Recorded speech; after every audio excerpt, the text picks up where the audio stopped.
शुरू करेंगे साहब? हाँ शुरू करेंगे। ओम नमः सिद्धेभ्यः जय श्री ओम नमः सिद्धेभ्यः जय श्री ओम नमः सिद्धेभ्यः।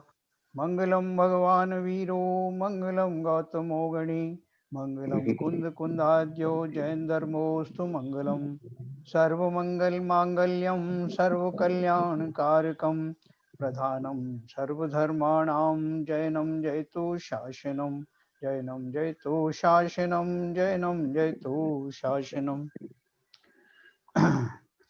तो हमारा कल पंच परमेष्ठी भगवान तक हुआ ना। पंच परमेष्ठी का आगे भी जो है और वर्णन आएगा। अभी हम पंच कल्याणक के बारे में पढ़ेंगे। पंच कल्याणक बहुत सारे लोगों ने देखे हैं, सुने हैं, पूरा एक्टिवली पार्टिसिपेट किया है और कुछ लोगों ने अब करवाए भी हैं। गजरत वगैरह जैसे सिंघई जी ने करवाए हैं हमारे, तो उनके बारे में अपन पढ़ेंगे, थोड़ा जानेंगे। प्रत्येक तीर्थंकर के जीवन काल में 5 प्रसिद्ध घटनाओं गर्भ, जन्म, तप, ज्ञान और मोक्ष के अवसर आते हैं, जिन पर देव विशेष उत्सव मनाते हैं। सब लोग अपना म्यूट कर लीजिए, जिसको बोलना हो बाद में बोलेगा। जिन पर देव विशेष उत्सव मनाते हैं। देव स्वर्ग से चयकर मध्यलोक में आते हैं। देव अपने मूल शरीर से कहीं नहीं जाते हैं। सभी कार्यों में उनका उत्तर यानी वैक्रियक शरीर ही आता है ना, मूल इनका शरीर नहीं आता है। मगर 16 स्वर्गों से ऊपर के अहमिंद्र देव नहीं आते हैं, क्योंकि इनका मध्यलोक में आवागमन नहीं है। ये पांचों अवसर जगत के लिए अत्यंत कल्याणकारी होते हैं, अतः इनको कल्याणक कहते हैं। भरत व ऐरावत क्षेत्रों में होने वाले तीर्थंकरों के 5 कल्याणक होते हैं, जबकि विदेश क्षेत्र में होने वाले तीर्थंकरों के 5, 3 अथवा 2 कल्याणक होते हैं। विदेश क्षेत्र में जो मनुष्य पूर्व भाव से तीर्थंकर प्रकृति का बंध कर लेते हैं, उनके 5 कल्याणक होते हैं, किंतु जो गृहस्थ अवस्था में अर्थात उसी भाव में तीर्थंकर प्रकृति का बंध करते हैं, उनके तप, ज्ञान और मोक्ष 3 कल्याणक होते हैं। जो मनुष्य मुनि अवस्था में तीर्थंकर प्रकृति का बंध करता है, उसके ज्ञान व मोक्ष नामक केवल 2 कल्याणक ही होते हैं। तो जैसे वो मुनि पहले ही हो गया, उसके बाद में तीर्थंकर प्रकृति का बंध किया, तो उसका तप कल्याणक तो होगा नहीं। अब 2 कल्याणक बचे उसके, केवल ज्ञान और मोक्ष कल्याणक। चूंकि इस पंचम काल में तीर्थंकर नहीं होते हैं, अतः हम प्रत्यक्ष रूप से कल्याणक नहीं देख सकते हैं। फिर भी नवनिर्मित जिन बिंबों की प्रतिष्ठा करने के लिए जो पंच कल्याणक प्रतिष्ठा महोत्सव किए जाते हैं, उन्हें हम देख सकते हैं। चलिए, ये उनकी कॉपी है जो कि लाइव होते हैं पंच कल्याणक, हम उनकी जो है कॉपी बनाते हैं उनको। ये महोत्सव उन्हीं प्रधान 5 कल्याणकों की कल्पना है, जिसके द्वारा प्रतिमा में तीर्थंकरत्व की स्थापना की जाती है। इन 5 कल्याणकों का संक्षिप्त विवरण इस प्रकार है। पहला, गर्भ कल्याणक। सौधर्म इंद्र अपने अवधि ज्ञान से यह जान लेता है कि तीर्थंकर का गर्भावतरण होने वाला है। भगवान के गर्भ में आने से 6 माह पूर्व से जन्म तक अर्थात 15 माह तक कुबेर द्वारा प्रतिदिन 4 बार 3.5 करोड़ रत्नों की वर्षा की जाती है, जिन्हें याचक बेरोक टोक ले लेते हैं। गर्भ वाले दिन माता को 16 स्वप्न आते हैं, जिस पर भगवान का अवतरण निश्चित मानकर माता पिता प्रसन्न होते हैं। गर्भावतरण को जानकर सौधर्म इंद्र व देव स्वर्ग से चलकर धरती पर आते हैं और उत्सव मनाते हैं। तत्पश्चात सौधर्म इंद्र दिक्कुमारी देवियों को जिन माता की सेवा में नियुक्त कर माता पिता को भेंट आदि करके वापस स्वर्ग को लौट जाता है। दिक्कुमारियां माता की परिचर्चा करती हैं। गर्भ से माता को तनिक भी कष्ट नहीं होता है। ये पहले स्वर्ग के जो देव हैं, इंद्र हैं, सौधर्म इंद्र, वो आते हैं और वो बढ़ चढ़ के उसमें हिस्सा लेते हैं। फिर जन्म कल्याणक। तीर्थंकर के जन्म के उत्सव को देखो, इसमें गर्भ कल्याणक मतलब गर्भ में आने से 6 महीने पहले, तो मतलब जन्म के बाद जन्म आने होने तक उनको 15 महीने हो जाते हैं, और 15 महीने तक कुबेर द्वारा प्रतिदिन 4 बार 3.5 करोड़ रत्नों की वर्षा की जाती है ना।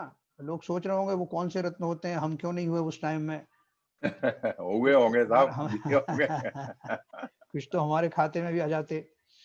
फिर कुछ लोग जो है उसमें रत्नों का साइज पूछते कि कौन से रत्न थे, और वो ऐसे बहुत सारे विकल्प आते हैं लोगों को जब इस तरह की बातें चलती हैं तो भाई अपने साहब अपने मतलब की बात। भाई साहब वर्तमान में भी जो जी पंचकल्याणक होते हैं ना, हाँ जो रत्न बरसाते हैं, हाँ तो उनको लोग बाग उठा उठा के जेब में रख लेते हैं और बड़ी बड़ी उससे रखते हैं। हाँ श्रद्धा के हाँ, साथ, उनका बड़े विशेष महत्व होता है उनका। बराबर बराबर, हाँ, सही ऐसा नहीं बात है है। कि कोई उनका वैसे ही विशेष महत्व मानते हैं। हाँ, इसलिए वो अभी जो बरसाते हैं उनका जो है वैसा बाजार मूल्य नहीं होता, श्रद्धा नहीं नहीं, का हाँ, मूल्य होता है, धार्मिक धार्मिक मूल्य है, धार्मिक मूल्य धार्मिक बहुत मूल्य ज्यादा है। है। लेकिन उसके पहले वाले हैं उनका तो बाजार मूल्य भी होता है और लोग ले ले जाते हैं उनको। वो तो ले ही चले जाते थे, वो तो ले हाँ, ही से जाएंगे। तो देखिए अच्छा, इतना एक बढ़िया गर्भ एक कल्याणक में सवाल आज। था सर हाँ कि भगवान के माता पिता को गर्भ के टाइम से ही मालूम होता है कि वो तीर्थंकर को जन्म देने वाले हैं। जी हाँ, क्योंकि ये 16 सपना आते हैं, लिखा ना, गर्भ वाले दिन माता को 16 सपना आते हैं। जब वो पहले से तो उनको इस तरह से इंडिकेशन लग जाता है कि गर्भ से 6 महीने पहले से, बाकी माता को एक्चुअल में जब मालूम पड़ता है उनको स्वप्न आते हैं गर्भ में आने के बाद, तो वो 16 स्वप्न आते हैं और तब वो राजा से उसका अर्थ पूछती है। और ठीक दिक है। कुमारियां भी तो आती है भाई साहब, दिक हाँ कुमारियां आती तभी पता लग जाता है। हाँ, दिक कुमारियां आती हैं।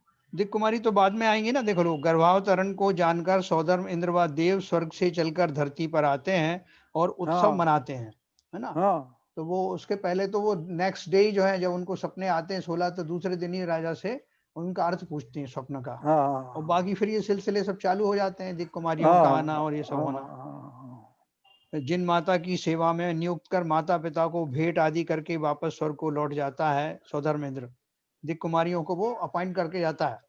और दिक कुमारियां माता की परिचर्या करती हैं, गर्भ से माता को तनिक भी कष्ट नहीं होता है। देखो, जो बड़े लोग होते हैं, जो महान लोग होते हैं, उनकी हर चीज से, हर लक्षण से जन समुदाय को फायदा होता है, उन्हें अच्छा लगता है जानकारी।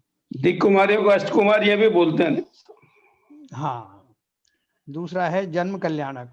तीर्थंकर के जन्म के उत्सव को जन्म कल्याणक कहते हैं।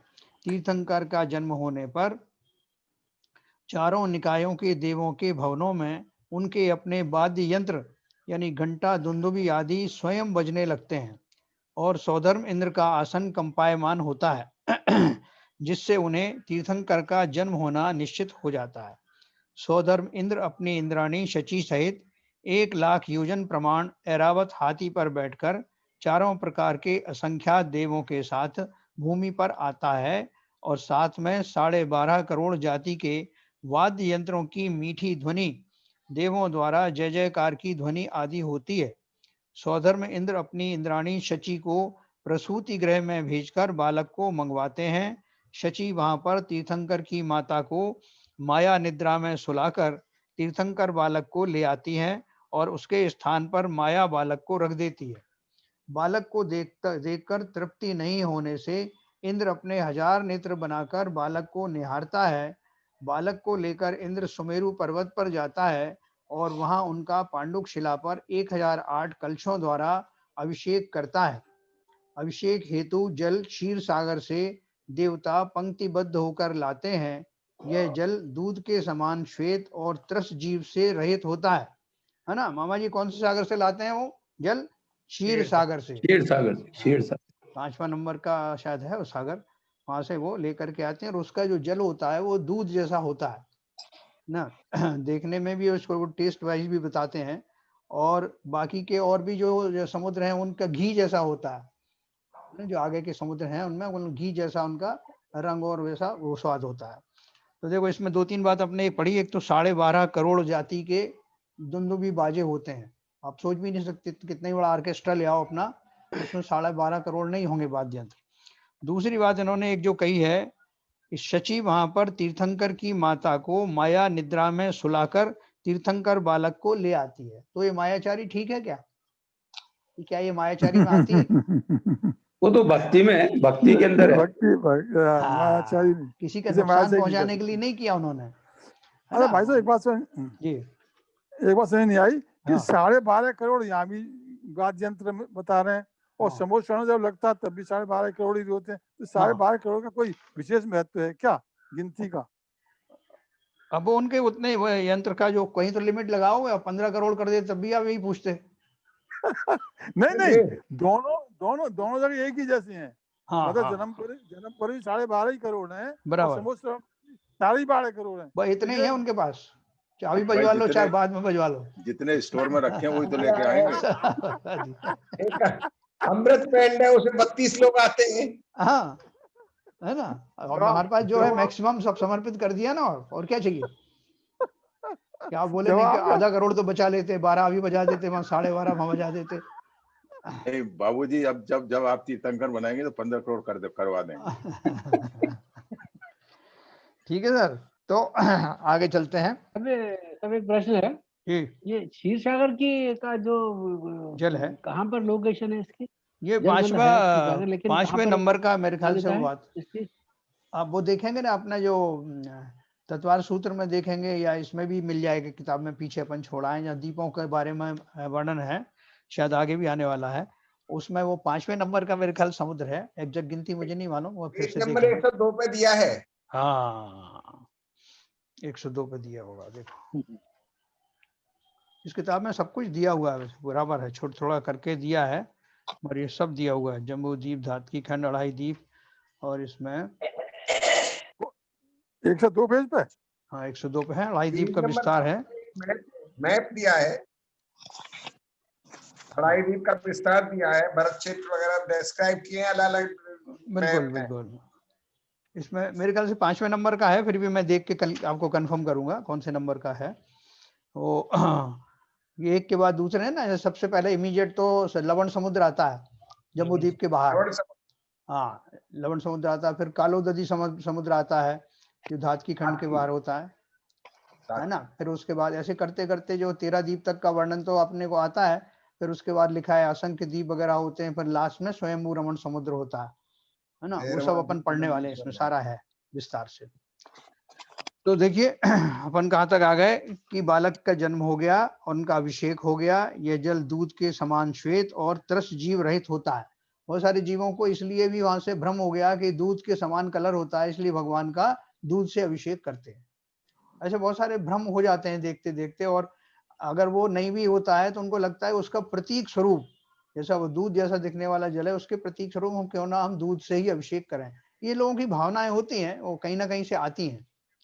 फिर घी का भी ऐसे, जो घी वाले जो दीप हैं जिनका जल घी जैसा है, तो उनसे प्रेरणा लेके लोग घी से भी करते हैं अभिषेक। तो ये कहीं ना कहीं से लोग डिराइव करते हैं, और ये भक्ति के भाव स्वरूप करते हैं। वो उसमें ये भी भूल जाते हैं कि इससे कुछ हिंसा हो सकती है या नहीं हो सकती, लेकिन ये सब भक्ति के अपने अपने वो तरीके हैं। महावीर जी में भी जो है दूध की धारा के अभिषेक होता है सुबह। हाँ आजकल वहां देख रहे हैं हम लोग भी। यस भाई साहब, इसमें लिखा हुआ है ना, धातकी खंड द्वीप में इसी प्रकार पुष्कर करवर और वारुणवीर और क्षीर सागर। 5वां आप ही कह रहे हो, 5वां ही है। हाँ 5वां ही में तो हाल ही में देखा है सर हमने, पहले तो नहीं होता था। पहले अपन इतना गौर से देखते नहीं थे, वो क्या कोरोना के काल में सब घर में बैठे ही, मैंने उसमें दृष्टि एकदम फोकस रहती है ना, तो मालूम पड़ता है किससे हो। उसने महावीर जी का जो बताया कि वो गाय का जो अपने आप दूध जराना भगवान के ऊपर, जो है वो जो प्रथा चालू हुई है इनकी, हाँ वो कहीं से भी प्रथा चालू की, लेकिन वो है भक्ति के भाव से। वो भक्ति के भाव दूसरी बात है भाई साहब। महावीर जी भगवान महावीर स्वामी का तो होता ही नहीं है उससे, बिल्कुल गीले नाथने से करते हैं वहाँ। हाँ वो पानी से ही करते हैं, वो दूध फूध कुछ नहीं है वहाँ पे, छूते भी नहीं है दूध को, केवल पानी में छोड़ते भी नहीं है। लेकिन और हाँ दूसरी मूर्ति है ना, बताया जा रहा हूँ। और मूर्तियों में भाई साहब, एक मूर्ति जो है ना उसकी धातु की मूर्ति जो है एक रख देते हैं वहाँ बीच में, तो उसी पर जो भी करना है उसी पर करते हैं, बाकी सब पर पानी से ही होता है। हाँ बराबर, किसी में भी दूध नहीं होता हर जगह। हाँ जल से होता है, बाकी जल से केवल एक मूर्ति होती है, वो एक मूर्ति धातु की, उसी पर होता है, बाकी कुछ वो भी अभी लॉकडाउन में शुरू हुआ है, मतलब पहले नहीं था। मैं वही कह रहा हूँ, शायद लॉकडाउन में दिखाई ज्यादा हम लोगों को दिया है, पहले नहीं था। नहीं वैसे भी नॉर्मल टाइम में बाहर क्या कहते हैं उस पे पांडुशिला बिठा के उसमें एक मूर्ति रख के, जैसे बाबूजी बता रहे हैं, उसी पे अभिषेक होता है। वो सिर्फ जल से सबका करते थे साहब। गीले कपड़े से मार्जिन होता है। हाँ बाकी सही कैसे भी कुछ करे। नहीं, मेन वेदी में दोनों तरफ दोनों भगवान है ना, वो आदिनाथ भगवान और क्या नाम पुष्पदंत भगवान, इन दोनों पे एक एक लोटे से करते हैं बस। पीछे जो छतरी बनी हुई है ना, उस पे भगवान के चरण वहाँ पे होता है। हाँ, उस पे अरे वो तो चरण है, चरण पे करते थे छह दूध का। चरण हम भी करते हैं, सभी करते हैं, चरण पे तो होते हैं हम भी करते हैं। अच्छा मामा जी, ये अपना मतलब कम जल से अभिषेक करने से क्या क्या फायदे होते हैं? धर्म की दृष्टि से देखें अपन तो कम अगर जल से अपन अभिषेक करें तो उसके क्या क्या लाभ हैं और क्या क्या नुकसान है?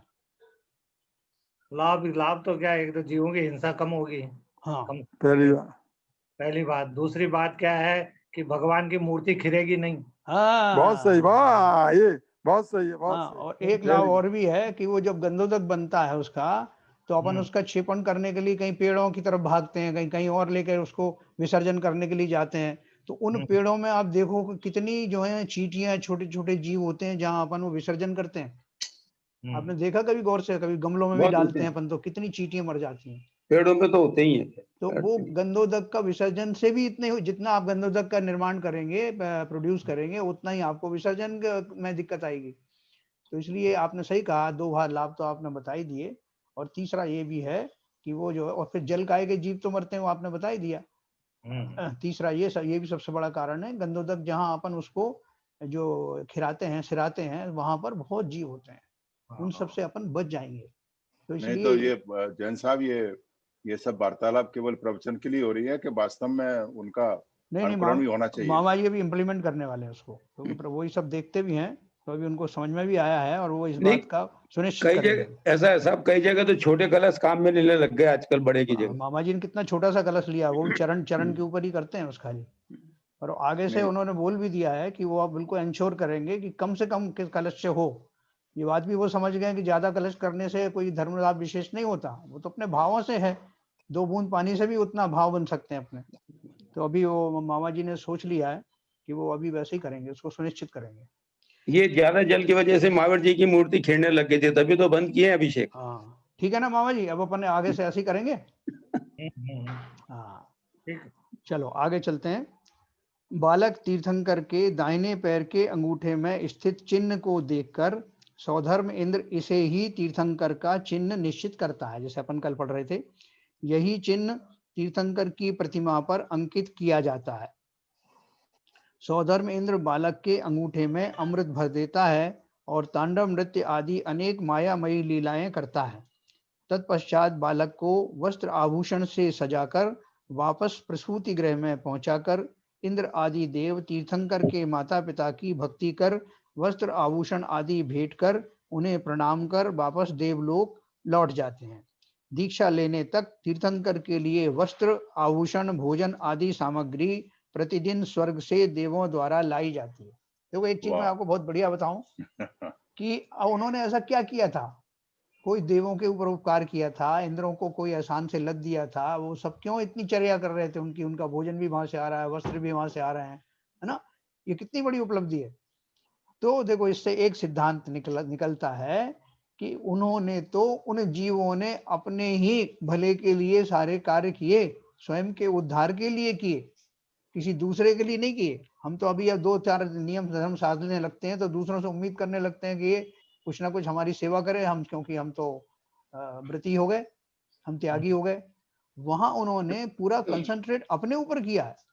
अगर आप अपने भले के लिए, उद्धार के लिए समर्पित होंगे तो निश्चित ही आपकी वाणी में भी वो आएगा, आपके आचरण में वो आएगा और दूसरे लोग उससे अवश्य ही प्रभावित होंगे।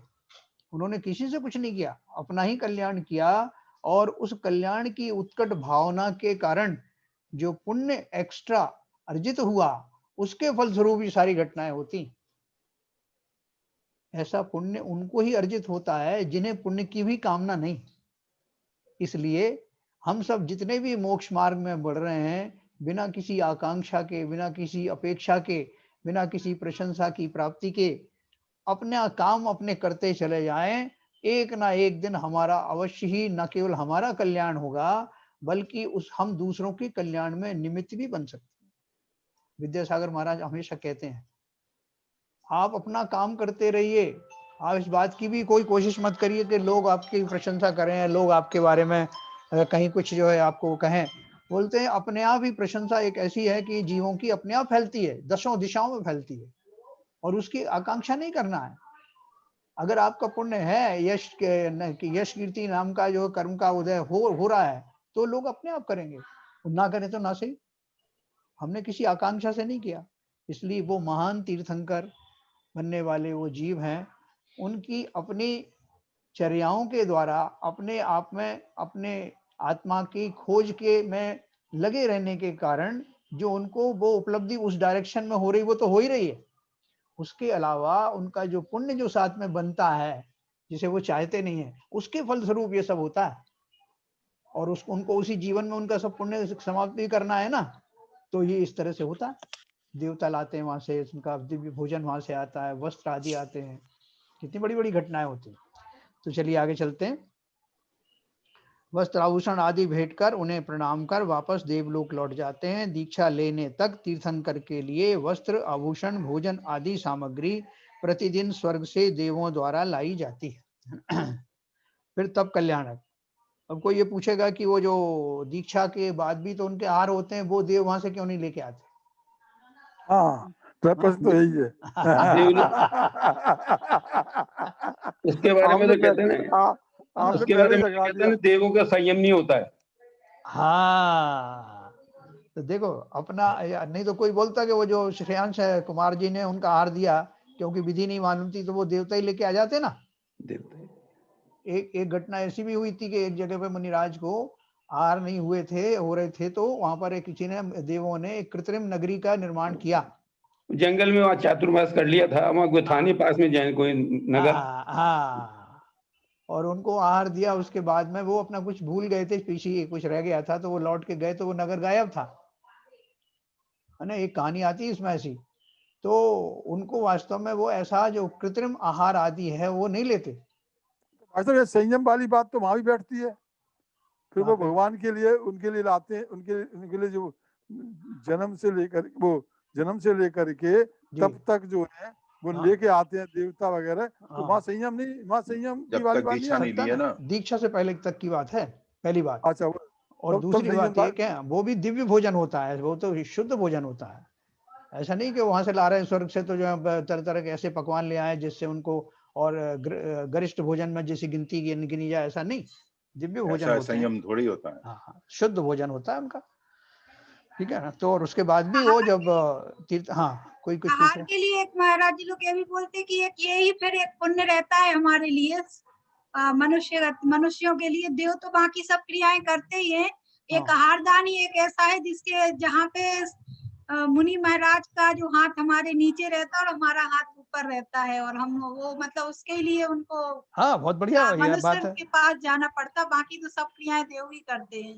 मतलब ये एक अच्छी बात है, मतलब ये मनुष्यों का सौभाग्य है कि उनको ये सब क्रियाएं करने को मिलती है, आहार दान वगैरह। नहीं तो वो किसी निमित्त से उनको आहार दान का मौका मिलता है। बिल्कुल सही है। ठीक है सर, आगे बढ़ते हैं। ये सबसे बड़ी बात जो ब्रह्मदास जी ने कही है ना, वो गौर करने की है। बिल्कुल बिल्कुल बिल्कुल। जो श्रावक होता है उसका हाथ ऊपर रहता है। नहीं, हाथ तो हमेशा ही रहेगा, कोई भी देगा हाथ नहीं, तो ऊपर रहेगा। मतलब ये है, नहीं मतलब ये प्रवचन में सुना था एक्चुअल में मैंने महाराज जी के, कि उन्होंने बताया था कि एक ये आहार दान का निमित्त एक यही बनता है, श्रावक को एक यही पुण्य का कारण बनता है। इस तरह कह सकते हैं। ये हमारे लिए बहुत बड़ा सौभाग्य है। बिल्कुल, ये मैं यही तो कह रहा हूँ कि ये सौभाग्य की बात है कि मनुष्यों को ही आहार दान देने का ये सौभाग्य मिलता है, और संयम भी जो है मनुष्य में ही धारण किए जाते हैं। आपने वो भी देखा होगा ना, कुछ नाटिकाएं चलती हैं कि उसमें बोलते हैं कि पहले पालकी कौन उठाएगा, जो उनको तो देव उठाएंगे कि ये उठाएंगे, तो बोलते हैं कि नहीं साहब, वो मनुष्यों में संयम होता है, इसलिए पहले उनका अधिकार है, और उन्हीं की जाति के हैं वो जो मुनि हैं। तो इस तरह करके मनुष्य पर्याय की जो महिमा बताई गई है। ठीक है, तो आगे चलते हैं। तब कल्याणक के लिए। तब कल्याणक कुछ दिन राज आदि विभूति का उपभोग कर किसी कारणवश तीर्थंकर को वैराग्य भाव उत्पन्न हो जाता है। उस समय ब्रह्म स्वर्ग से लौकांतिक देव आकर तीर्थंकर के वैराग्य की प्रशंसा करते हैं और उनकी स्तुति करते हैं, है ना। कोई भी तीर्थंकर ऐसा हुआ है क्या कि वो पूरा जो है वो राज आदि भोग के ही जाए और उनको वैराग लेने का मौका ही नहीं मिले, समय नहीं हो, ऐसा कोई है क्या? ऐसा नहीं होता। हाँ, तो बल्कि हमारे यहाँ तो ऐसी कहानी आती हैं कि आदिनाथ भगवान को जब 84 लाख पूर्व में कैसे 83 लाख पूर्व गुजर गए और वो उनका राज में चल रहे था, राज्य को भोग रहे थे, तो इंद्र को, सौधर्म इंद्र को चिंता हुई कि कब लेंगे दीक्षा। ऐसी कहानी आती ना हमारे यहाँ। तो उन्होंने वो नृत्य की जो नीलांजना थी चुन करके उसको भेजा। उनको मालूम था कि नृत्य के दौरान ही इसकी पर्याय समाप्त होने वाली है, तो उन्होंने छांट करके उसी को प्रस्तुत किया। और उनको मालूम था कि अवधि ज्ञानी और तीव्र दृष्टि वाले आदिनाथ भगवान से ये घटना ओझल होने वाली नहीं। जैसे ही उनका उसका जो है पर्याय विसर्जन होगा, वैसे ही उनकी नजर पड़ जाएगी कि देखो ये भी चली गई देखते देखते, और ये उनके वैराग्य का निमित्त बनेगा। ऐसा उसको अपने अवधि ज्ञान से उसने जाना, ऐसी कहानियों में आता है। और ऐसे ही हुआ, उसने उसको नीलांजना को उतारा मैदान में और उसका नृत्य देखने में सारे लोग लगे हुए थे। और जैसे ही उसका समय समाप्त हुआ, उसकी पर्याय पूरी हुई, वैसे ही इंद्र ने उसी तरह की, उसी रूप रंग वाली दूसरी देवांगना को उतार दिया। और बाकी पब्लिक कुछ समझ ही नहीं पाई कि बीच में कोई व्यवधान हुआ, लेकिन आदिनाथ भगवान समझ गए और उतने वर्ष से उनको वैराग्य हो गया कि देखो कैसी पर्याय जो हैं क्षणभंगुर हैं, कैसी नश्वर होने वाली हैं, मेरी पर्याय भी एक दिन चली जाने वाली है, इससे पहले मुझे अपना काम करना है। ऐसे भाव आए और आते ही लौकांतिक देव जो 5वें स्वर्ग में होते हैं वो तुरंत आते हैं, जिन्हें ब्रह्म ऋषि कहा जाता है। वो उनका काम ही इतना है, उसी समय आते हैं। जैसे ही भगवान को ऐसे वैराग्य के भाव होते हैं, वो आके उनकी अनुमोदना करते हैं, उनकी प्रशंसा करते हैं, अनुशंसा करते हैं कि भगवान आपने बहुत अच्छा आपने निर्णय लिया। तो वो उनको एनकरेज करते हैं। अब एनकरेज तो उनको तो कोई क्या करेगा, लेकिन एक फॉर्मेलिटी है वो होती है। तो ये आपने सुना। म्यूट कर दीजिए, बैकग्राउंड में साउंड आ रही है टीवी। अच्छा, एक सेकंड। किसकी बैकग्राउंड में किसकी आ रही है आवाज? मुझे आ रही थी नहीं सुना रहा। चलो ठीक है। हाँ, अपना ऑन कर लेना आप, जो जिनको बोलना है। तो आगे चलेंगे। आप अपना जिनको बोलना है वो ऑन कर लेना आप। तब कल्याणक के बारे में हम पढ़ रहे थे। ब्रह्म स्वर्ग से लौकांतिक देव आकर तीर्थंकर के वैराग्य की प्रशंसा करते हैं और उनकी स्तुति करते हैं।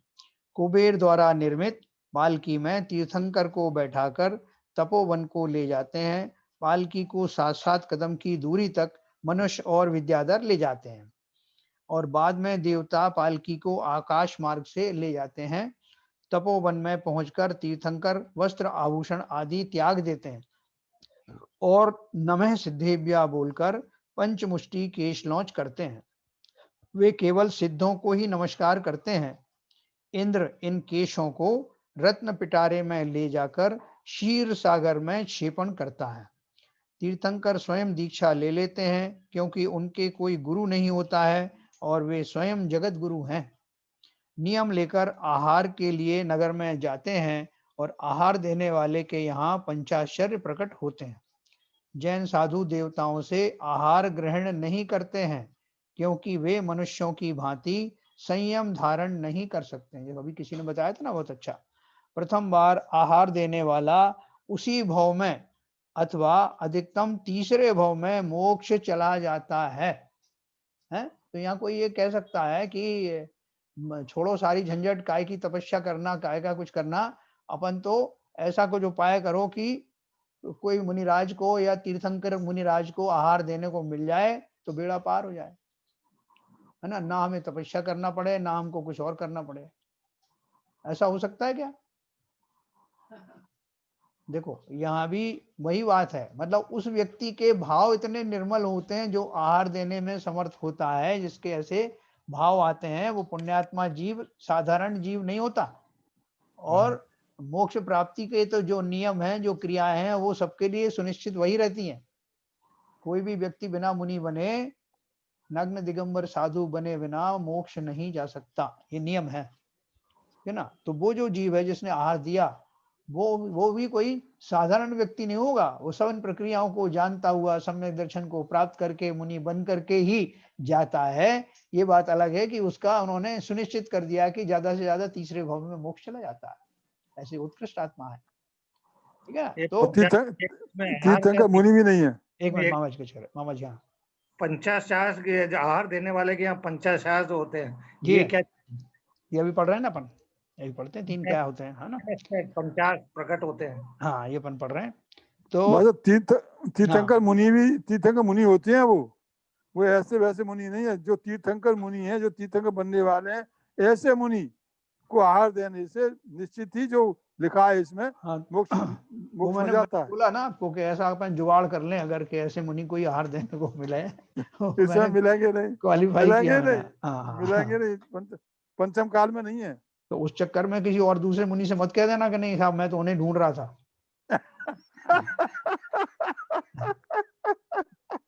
आप भी भाई साहब तो देखो 50 आश्चर्य जो मामा जी पूछ रहे हैं वो क्या है।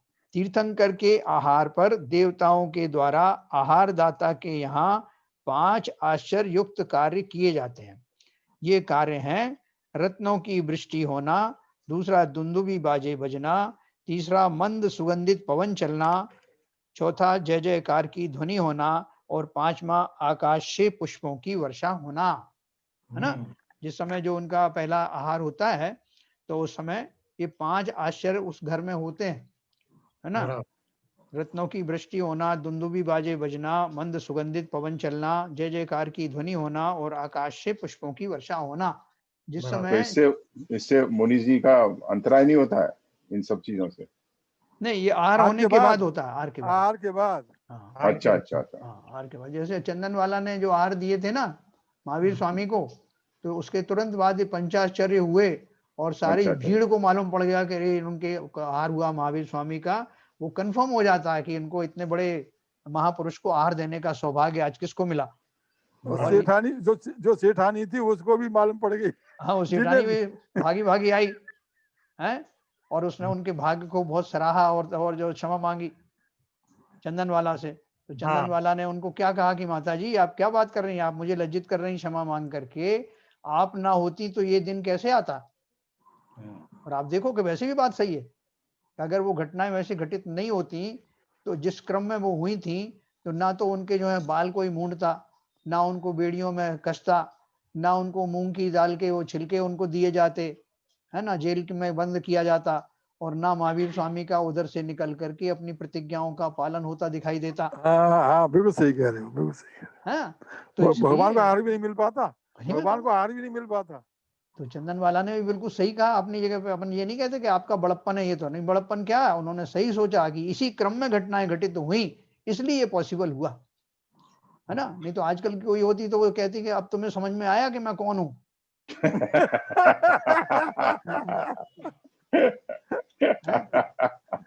कि जब देवता और इंद्र आकर के बाजे बजाने लगे तब तुम्हारी नींद खुली और समझ में आया कि मैं कौन हूँ, है ना। तुम्हें बेड़ियों में डाल रखा था। वर्तमान में आचार्य श्री का पुण्य इतना तेज है कि आहार दे के बैठते हैं ना तो इतनी दान की राशि आती है जबरदस्त, जिसके यहाँ आहार होता है बहुत दान। हाँ, तो चलिए अपना आगे पढ़ेंगे। ज्ञान कल्याणक। ज्ञान कल्याणक में देखो अब मुख्य तो जो है इस ज्ञान कल्याणक के आने के बाद ही तीर्थंकरत्व की शुरुआत होने वाली है। तपस्या करते हुए तीर्थंकर शुक्ल ध्यान में स्थिर होकर 4 घातिया कर्मों का नाश कर केवल ज्ञान आदि चतुष्टय लक्ष्मी को प्राप्त करते हैं।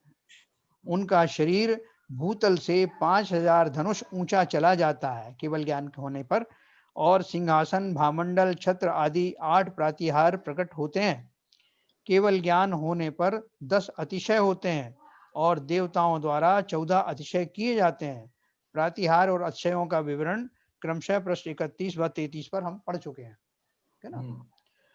तीर्थंकर को केवल ज्ञान होने पर इंद्र की आज्ञा से कुबेर समोशरण की रचना करता है। भगवान का जब विहार होता है तो भगवान के चरणों के नीचे देव स्वर्ण कमलों की रचना करते हैं और भगवान इनको स्पर्श नहीं करते हुए आकाश मार्ग में ही चलते हैं। पृथ्वी इति भीति यानी संकट और भय से रहित हो जाती है। मार्ग अष्टमंगल द्रव्यों से सुशोभित रहता है। छत्र भामंडल चमर स्वतः साथ साथ चलते हैं। इंद्र राजाओं के साथ आगे आगे जय जयकार करते हुए चलते हैं। सबसे आगे धर्म चक्र चलता है और बाजे व नगाड़े बजते हैं। देखो, पृथ्वी का जो अधिपति होता है वो चक्रवर्ती होता है। इस पृथ्वी के ऊपर होने वाले जितने भी जीव हैं उन सबसे ज्यादा पुण्यशाली इंद्र होता है उस समय का, है ना। यहाँ का चक्रवर्ती होता है मनुष्यों में और वहां इंद्र होता है। तो इतने पुण्यशाली और वैभव का धनी इंद्र, वो भी उनके चरणों में नतमस्तक होता है ना। 100 इंद्रों का जिक्र आता है ना, 100 इंद्र जो है आगे आएंगे कैसे हैं, वो सब अलग अलग जो है स्वर्गों के, और सब इंद्र मिलकर के उनको नमन करते हैं। तो कितनी बड़ी विभूति हैं। अपने यहाँ तो अंडर में कोई एक 2-4 लोग ही नमन करने लगे तो अपन को मोह नहीं छूटता कि यार मैं तो अध्यक्ष तो मैं ही बना रहा हूँ, कितने लोग नमस्कार करते हैं, है ना।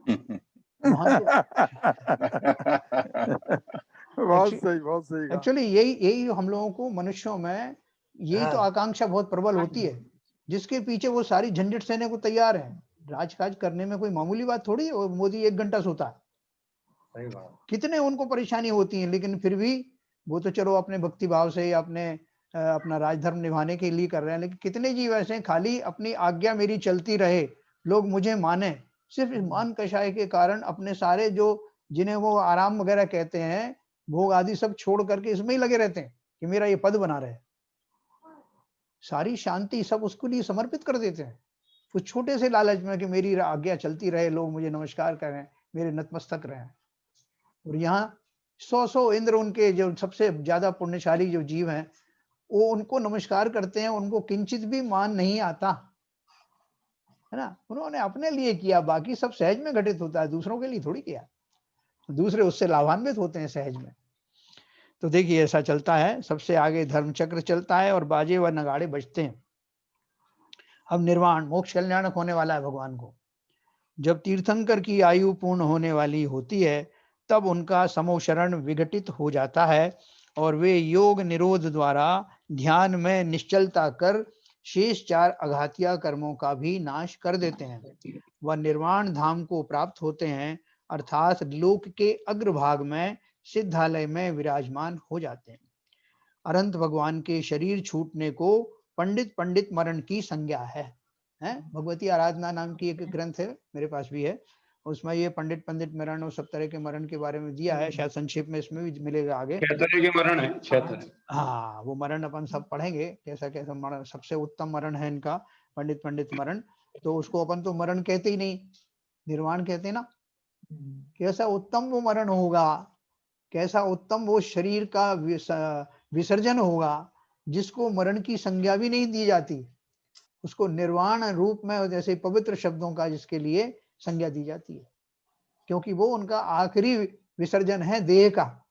उसके बाद तो ना तो देह मिलने वाली है और ना देहों का विसर्जन होने वाला है। जन्म मरण जरा तीनों से मुक्त हो जाते हैं। तो अनंत भगवान के शरीर छूटने को पंडित मरण की संज्ञा है, उसे निर्वाण अथवा मोक्ष भी कहते हैं। देव निर्वाण कल्याण की पूजा करते हैं। भगवान का शरीर नख एवं केशों के अतिरिक्त कर्पूर की भांति उड़ जाता है। खाली 2 चीजें रह जाती उनकी, नाखून और केश। उस समय भगवान का मायामयी शरीर बनाकर देव बड़े भक्ति भाव से अग्नि संस्कार करते हैं और भस्म को अपने ललाट पर लगाकर अपना जन्म सफल मानते हैं।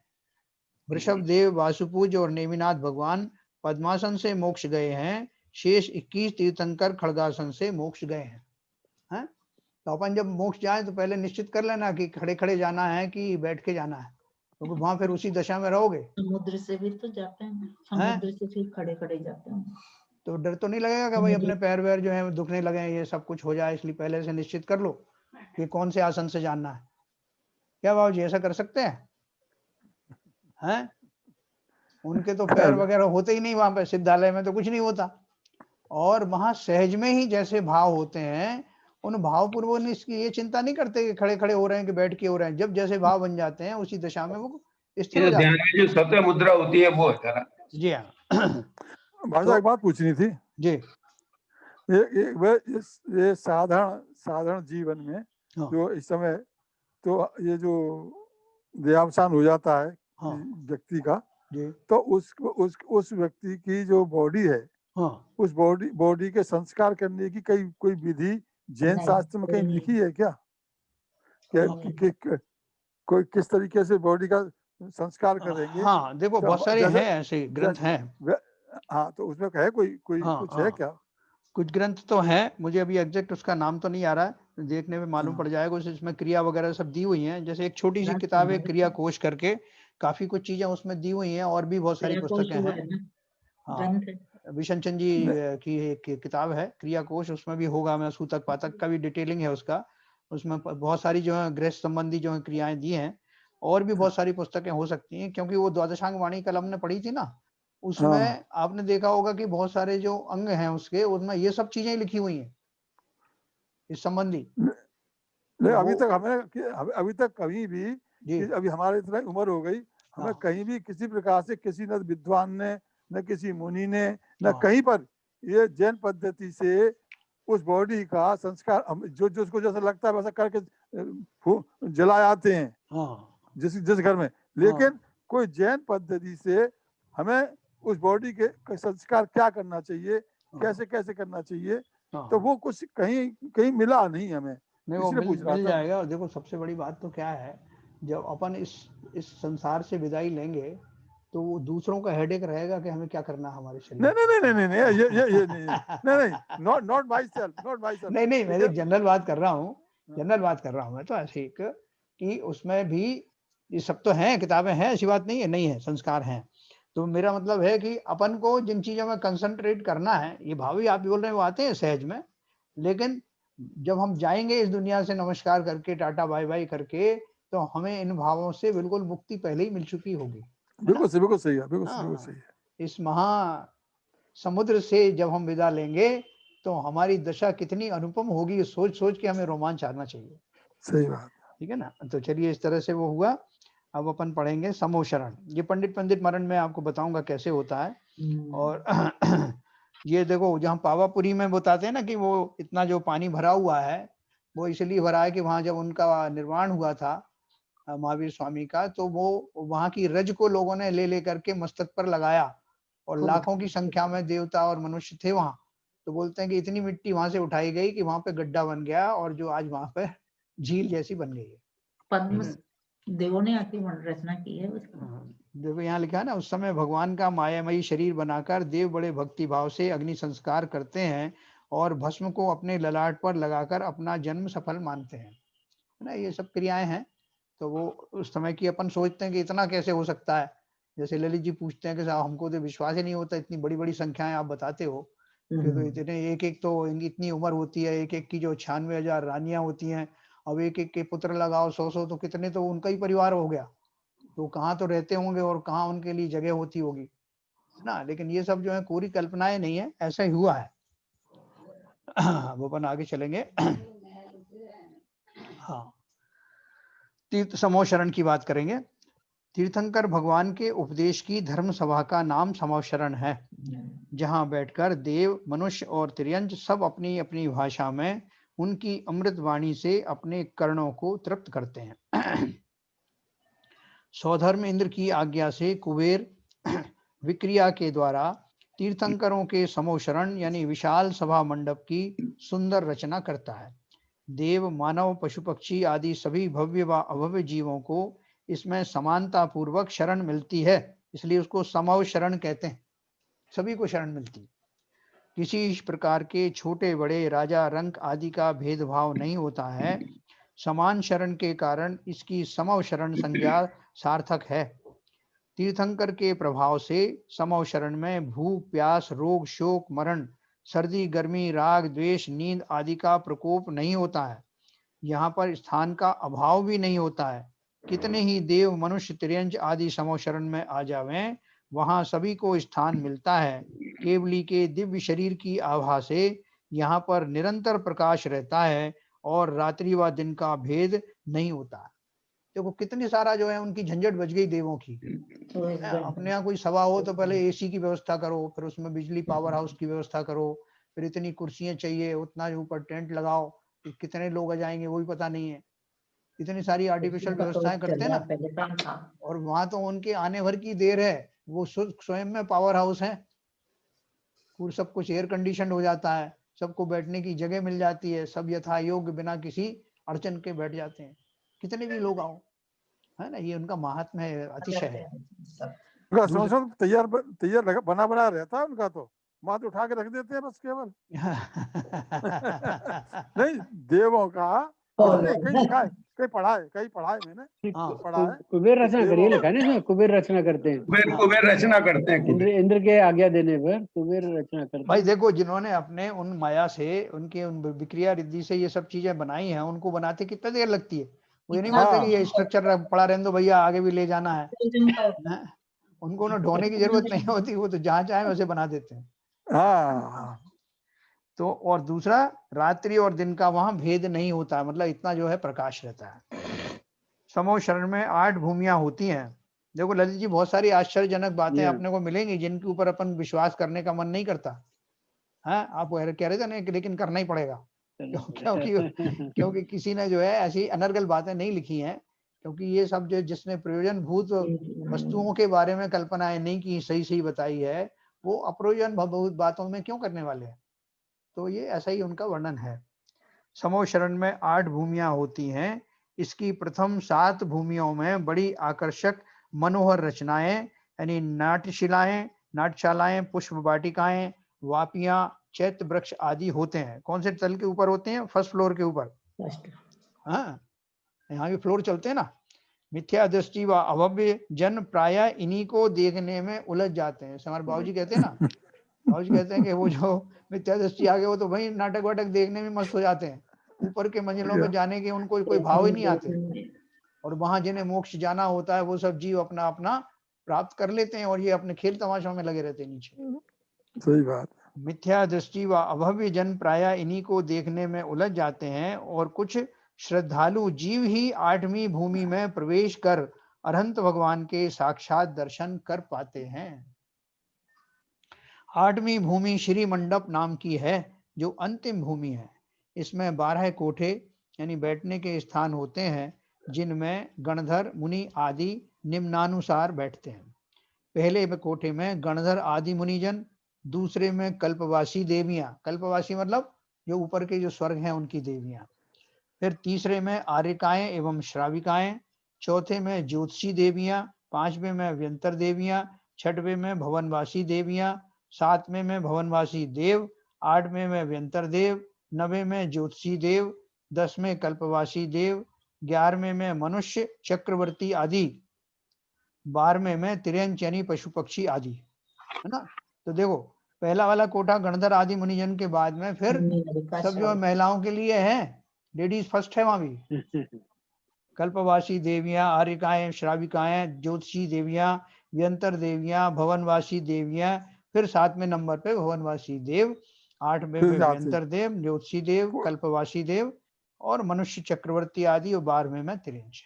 पुरुषों का नंबर बाद में नहीं, बाद में नहीं, वो तो बराबर ही है ना साहब, मतलब कोठे तो बराबर ही होते हैं ना, कोठे तो दोनों रूप में बराबर होते हैं ना। नहीं, बराबर की बात नहीं कर रहे हैं, नंबर की बात कर रहे हैं खाली, नंबर से। हाँ ठीक है। ये समूह शरण, हाँ वो तो ये आर्क रहते हैं ना चारों तरफ, हाँ ये सर्कल में बने होते हैं ना, हाँ आर्क रहते हैं, तो वो तो एक ही लेवल पे रहते हैं, वो एक तरफ से चलते जाते हैं, 12 नंबर तक पहुंच जाते हैं। तो ये खाली व्यवस्थाएं बताई, वहां पर सबको बैठने की व्यवस्था होती है, जो जिस जाति के हों उस जाति में उसमें जाके बैठ जाते हैं। यह समूह शरण भूतल से 5000 धनुष ऊंचा तथा वृत्ताकार होता है। इसमें चारों ओर 20,000 सीढ़ियां होती हैं। केवली के अतिशय के कारण इन्हें अंतर मुहूर्त में बिना श्रम किए सभी चढ़ जाते हैं। जो एस्केलेटर चलते हैं ना आजकल, वो एस्केलेटर में तो फिर भी आपको दौड़ के खड़े होना पड़ेगा और उतरना पड़ेगा। वहां वो एस्केलेटर वहां से आपको उठाते हैं और सीधे वहीं पहुंचा देते हैं। ठीक है, क्या गजब की जो है ना टेक्नोलॉजी थी, आज तो अपन बनाते हैं। उठाएंगे तो जब जब आप उठना चाहोगे, नहीं जब तक नीचे के दृश्यों को देखे हुए ना ऊपर जाना चाहोगे तभी उठाएंगे ना। ये 5000 धनुष जो है 30,000 फुट हो गया सब। हाँ वो लगाओ अपने अपने स्केल से। अभी इन्होंने स्वतः सागर जी ने इसका प्रमाण बताया था, 4 हाथ का एक धनुष बताया, एक धनुष 1.5 हाथ का, एक हाथ दिया ना 1.5 फुट का। इसमें भी दिया ना पदम चंद जी, कल अपन पढ़ रहे थे ना पेज के ऊपर सारा जो परिमाण दिया हुआ है, आरपीएन सामने दिखाया था ना पेज नंबर, उसमें सारा दिया है कितने फीट का कितना धनुष होता है, कितने योजन में, एक योजन में माइल कितने होते हैं, वो सब उसमें दिया हुआ है।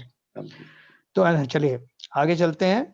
केवली के अतिशय के कारण इन्हें अंतर मुहूर्त में बिना श्रम किए सभी चढ़ जाते हैं। नहीं तो 20,000 सीढ़ियां चढ़ते चढ़ते बूढ़े लोग तो उनके तो फेफड़ी के डाल देंगे। 20,000 सीढ़ियां कहाँ तक चढ़े, वहाँ डोली थोड़ी मिलेगी। हाँ बाबूजी 10 बार बाबूजी जैसे पहले ही बुक कर लें अपने डोली वाले। साहब जी सुना है जी कि जिनके भाव अच्छे होते हैं, जो जाना चाहते हैं वो पैर रखते ही पहुंच जाते हैं, और जिनके भाव नहीं होते वो चढ़ ही नहीं सकते, वहां पहुंच ही नहीं सकते। ऐसा मैंने कहीं सुना है। हाँ तो वो सही है ना, बात सही है ना, सही बात बिल्कुल सही है भाई, वही तो चढ़ेंगे ना, होंगे वो कहाँ से पहुंचेंगे। वो तो पहले ना फर्स्ट स्टोरी पहली मंजिल पे ही जो है मस्त हो जाते हैं, वो कहाँ सीढ़ी चढ़ने वाले हैं। नहीं, बहुत से लोग तो करते भी वहां हैं तो चढ़ जाएंगे, 20,000 पे तो चले जाएंगे, और वहां जाकर के भी पहली मंजिल पे ही रह गए मस्त, वहां तक जाते ही नहीं। ठीक है ना, तो ये जो आपने कहा वो सही है, भावों की अपेक्षा ऐसा ही है, इनके भाव होते हैं वही तो मोक्ष जाते हैं। देखो आगे देखते हैं, समोशरण का और विस्तार पढ़ेंगे थोड़ा सा। भगवान आदिनाथ के समोशरण का विस्तार 12 योजन था। आदि अजितनाथ से नेमिनाथ तक के तीर्थंकरों के समोशरणों का विस्तार उत्तरोत्तर 1/2 से लेके 1/2 योजन कम था। भगवान पार्श्वनाथ का 1/4 योजन और भगवान महावीर का 1 योजन विस्तार वाला समोशरण था। मतलब देखो जिस हिसाब से उनके जो उस समय के वो जो जीव हैं उनका भी अवगाहना शरीर की इतनी कम हो जाती थी। महावीर स्वामी का भी 7 हाथ का शरीर था ना, और उसी हिसाब से बाकी के जो उस समय के प्रजाजन होंगे उन सब का भी, मनुष्यों के भी शरीर उतने ही कम थे, तो इसलिए वो उसका विस्तार भी योजनों का वो घटता गया, जैसे शरीरों के प्रमाण भी कम होते गए। इसलिए उन्होंने लिखा है कि कम होते होते भगवान महावीर का 1 योजन विस्तार वाला समोशरण था, और 1.25 योजन का था पार्श्वनाथ भगवान का। विदेश क्षेत्रों के तीर्थंकरों के समोशरण 12 योजन विस्तार वाले ही होते हैं, क्योंकि वहां उनको सदा एक काल रहता है, और सभी की अवगाहना शरीरों की उतनी ही रहती है, 500 धनुष के करीब उनकी आयु वो होती है अवगाहना, तो इसलिए वहां का जो समोशरण का विस्तार 12 योजन ही होता है। इस प्रकार से, और समोशरण का चित्र जो है मुख पृष्ठ पर जिन्होंने बना रखा है, आपको दिख रहा होगा कवर पेज पे, उससे पूरे 12 कोठा उसी में बना रखे हैं, जिनेंद्र भगवान की प्रतिमा है ऊपर, वो सब आपको दिख जाएगी उसमें। फिर देखो ये समोशरण केवल ज्ञान प्राप्त होने के बाद कुबेर रचना करते हैं जी, तो ये फिर जो समोशरण है ये मतलब लगातार उनके निर्वाण तक बना रहता है या बार बार, क्योंकि इसमें एक लाइन लिखी है हाँ, निर्वाण वाले में, जब तक तीर्थंकर की आयु पूर्ण होने वाली होती है तब उनका समोशरण विघटित होता है। इसका मतलब वो तब तक ये समोशरण बना रहता है। हम मतलब बना रहता है अंदर सेंस, चाहे तो वो इसी को, जैसे बाबूजी कह रहे हैं, इसी को ले जाते हैं, या वहां जो दूसरी जगह जाती है तो वो दूसरा रचना जो है कुछ और, जहाँ समोशरण लगते हैं वहाँ ये बात रवि जी, ये बात लास्ट वाले समोशरण की लगी हुई है। लास्ट का समोशरण है जो जहाँ कई जगह समोशरण लगता है भगवान का, कई जगह लगता है, तो एक जगह से गए हट गया तो वो तो हट गया, तो लास्ट वाला समोशरण जब तक योग नहीं धारण करेंगे तब तक वो लगा रहेगा। मगर ये कहने की बात यह है कि समोशरण चलायमान होता है, एक जगह से दूसरी जगह जाता है। हाँ जाता है। जैसे महावीर भगवान का समोशरण कई जगह गया। हाँ वो तो है। तो देखो उसमें 2 चीजें हो सकती हैं, समोशरण जाने का अर्थ 2 तरह से हो सकता है। समोशरण नहीं गया, एक सेकंड, समोशरण नहीं गया भाई साहब, समोशरण लगा। हाँ नहीं वो ठीक है, हाँ तो वो यही मैं बोल रहा हूँ, उसको आप 2 तरह से भी समझेंगे तब भी कोई उसमें हर्ज नहीं है।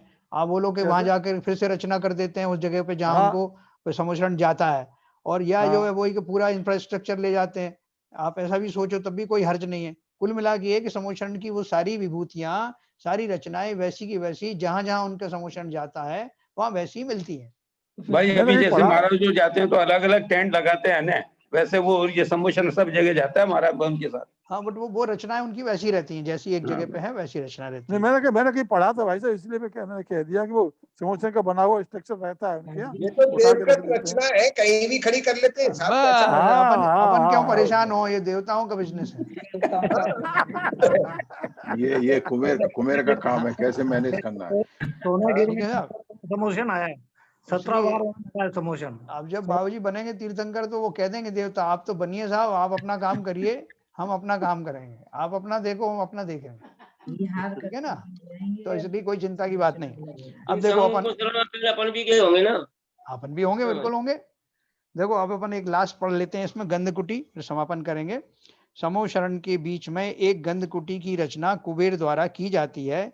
इसमें 3 पीठ यानी कटनी क्रमशः 8, 4 व 4 धनुष ऊंची होती है, जो अनेक ध्वजों आदि से सुशोभित रहती। कटनी का मतलब समझे ना, वो जो गोलाकार सीढ़ी होती है अलग अलग हाइट की। 8, 4 व 4 धनुष ऊंची होती हैं, जो अनेक ध्वजों आदि से सुशोभित रहती हैं। तीसरी पीठ के बीच में 600 बाई 600 धनुष आकार की रत्नमयी गंधकुटी होती है। इस कुटी के बीच में 1 योजन ऊंचा मनोहर सिंहासन होता है। सिंहासन भी देखो कितना बड़ा है, जिस पर भगवान 4 अंगुल के अंतराल से विराजते हैं, है ना, 4 अंगुल ऊपर।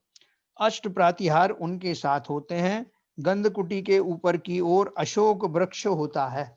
देखो अगले पेज पे अशोक वृक्ष दिखाया है, और वो 3 कटनी दिखाई है, और सिंहासन दिखाया है पूरा।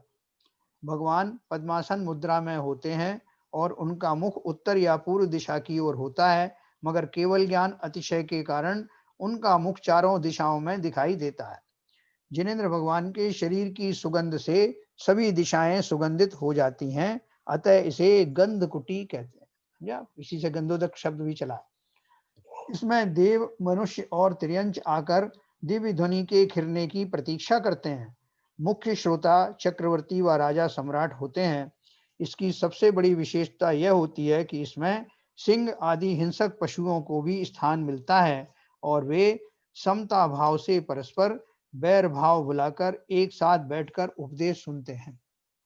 तीर्थंकरों के लिए तो समोशरण की रचना होती है, शेष केवल ज्ञानियों के लिए देवों द्वारा केवल गंधकुटी की ही रचना की जाती है, और उनका उपदेश बिना समोशरण के होता है। मूक एवं अंतकृत केवलियों का उपदेश नहीं होता है, अतः उनके गंधकुटी नहीं होती है। कल अपन पढ़ेंगे मानस्तंभ के बारे में पूछ रहे थे ललित जी, दिव्य ध्वनि के बारे में पढ़ेंगे जो बचे हुए हैं। फिर गणधरों का काम क्या होता है, कितने गणधर किसके होते हैं, उनका क्या कार्य होता है, ये अपन सब कल पढ़ेंगे। कैसा, अभी समय हो गया है, तो मेरे ख्याल से सब सरल ही था, इसमें कुछ प्रश्न की जगह नहीं है, प्रश्न पूछने की आवश्यकता नहीं पड़ेगी। ललित जी अब जिनवाणी स्तुति पढ़ेंगे।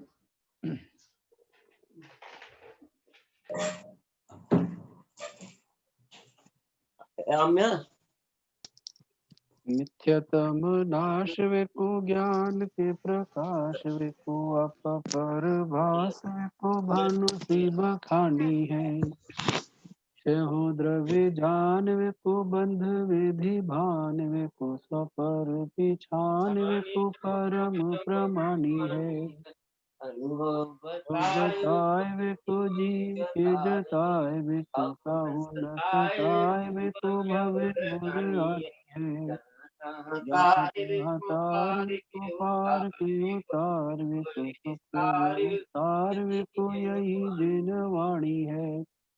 हे जिनवाणी भारती तो है जपू शरण गए सो पावे सुख।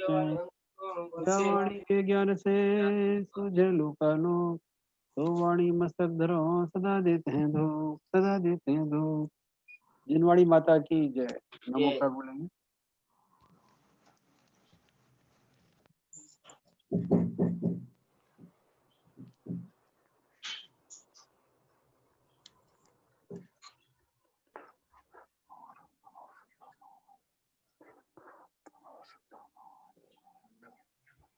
जय जिनेंद्र, जय जिनेंद्र, जय जिनेंद्र, जय जिनेंद्र।